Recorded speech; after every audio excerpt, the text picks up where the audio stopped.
All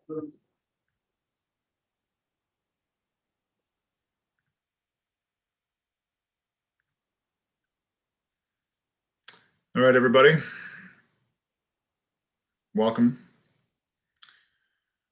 We'll start with Chase for a lineup question. Scott, are Russell and Davis playing tonight?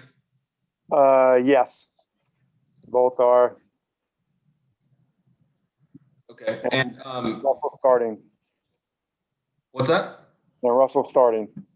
Okay, and I want to ask about your rebounding because you guys have made huge strides in that area, and I'm wondering is it as simple as just adding Russell Westbrook and Robin Lopez, or do you feel like there's other things that you guys have improved in that regard?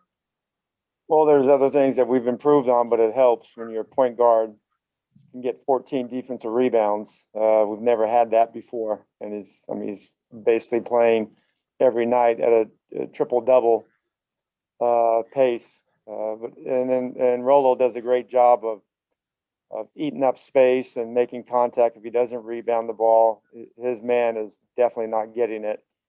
And then I think Rui's done a better job, and our other guys. Garrison's one of our best blockout guys. You see him battling guys bigger than him every night. He puts his body on another guy's body, and he's strong, he's aggressive. But I think our rebounding has improved. I mean, hopefully we don't have the start that we had last game when we gave up 8 offensive boards, but Russell and Rolo has definitely helped.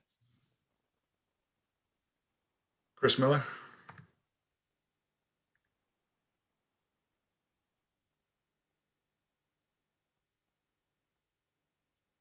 Chris. You're on mute, Chris.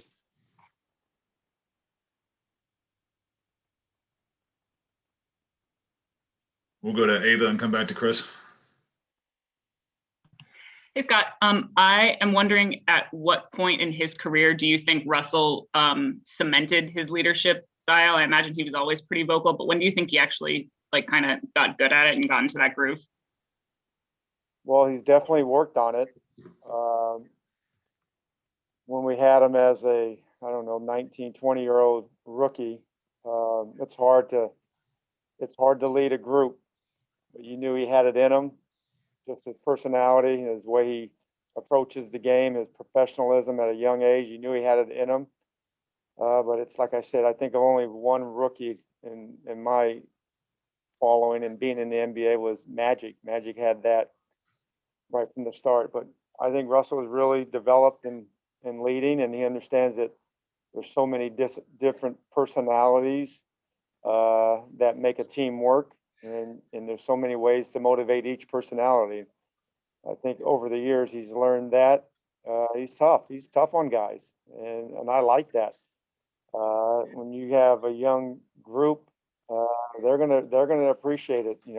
5, 6, 7 years down the line, they're gonna appreciate their years with Russell. And if you have a younger group, your organization is going to benefit from it because they see his discipline, they see his toughness and his ability to play through everything and not make excuses, and just his punctuality. I mean, the guy is so early on everything. Our bus was like 4:15, and we were ready to leave at 4:10. I even asked their guys, Russell, and he says, "Yeah, he's been on for like 10 minutes already." But just our young players seeing his style and seeing his commitment to the game, I think it's a great asset that, you don't really talk about that because it's not tangible, but I get to see it every day, and I saw it develop over the years as well. Thanks, Scott. Thank you. Fred.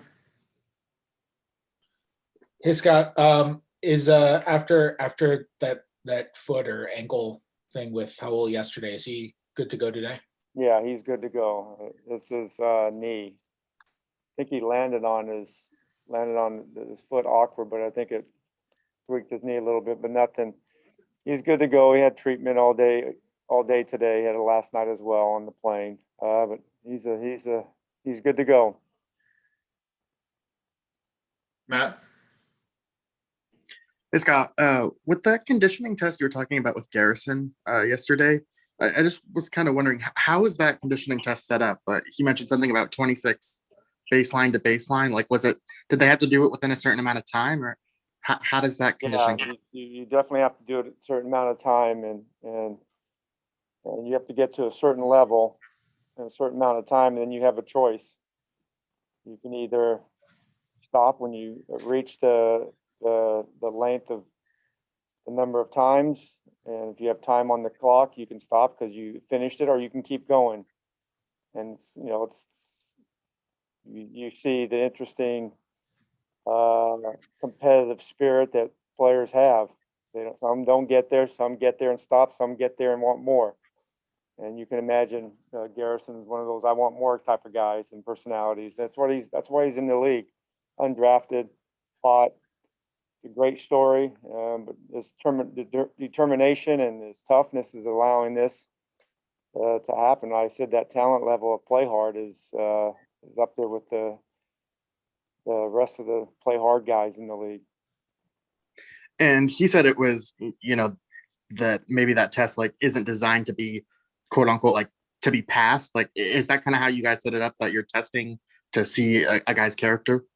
Yeah, I mean, without giving all the details on why I like to see it and we like to do it is, yeah, there's a lot of things you can learn about players when you bring them in. Unfortunately, last year with COVID, we were not allowed to do that. So, but it's an interesting test that I like to see because you can read a lot into it, and a lot of times it's telling. Neil. Hey Scott, Brad has talked about so much recently about like, hey, like we still haven't accomplished anything, we still have a lot of work to do. Is that something that, they say vocally to the rest of the team, or is it something that's kind of just silently understood by everybody? No, he's mentioned it. We had a big win. I forget which one. We've had our share of them the last couple of weeks. I think it was at Denver. All of us we brought it in and said a few things to the group, and Brad basically said, "Hey, good win, but we haven't done anything. We're still a ways to go. What we've gone through, we're still playing, catch up, but we're trending in the right direction. But we can't relax. We can't think everything's good, and we still got to play with that desperation. We still got to play with that appropriate fear that you have to have, and that edge you have to win an A game in this league. It's hard to win a game, let alone a bunch of them during a season. But Brad's leadership and Russell's leadership has been able to help us get through these interesting times that we've been through. Bob. Hey, Coach, how are you? Doing good. Good to see you. Thanks, Scott. I know you've been asked this previously, and I know you're focused on tonight's game, but can you go back a little bit in time? And when you acquired Russell, it was arguably the best backcourt in basketball. Can you talk about how it's evolved, their relationship, and in brief? Thank you. Yeah, well, you're always the unknown is always there. The advantage that I had is that I knew Russell very well, and obviously I know Brad very well. So I knew that those two would blend in very well. They can play well together. They can lead together, and a lot of times that's not always the case. You can put two high-level players at the same Right. guard position and Right. and have success. But I think they've blended well together. They both have sacrificed, and they both want the same things. They both want our team to get better, and they both have that same approach, man. Just come in, get better every day. Don't get too high, don't get too down. Just be solid in your work ethic and your decisions, and just keep climbing. And I think they've been great together. I see it getting better every game, but there's a lot of respect for one another. Russell's accomplished a lot, and to see Russell so willing to enjoy and celebrate Brad's success is quite, it's been great to see. But I knew going into it that would be the case. But people from the outside would probably not have thought that. But he's happy. He's happy for Brad's success. He's happy that Brad has made the All-Star team as a starter, and to me that's a sign of good teammates. Thank you, man. Thank you. Thank you. You're welcome.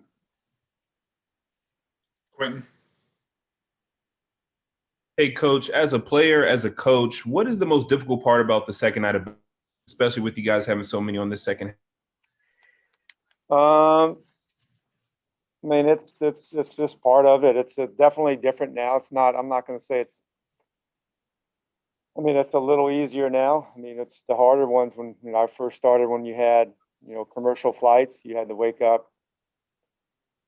After a game, you had trouble finding a meal because a lot of things were not open.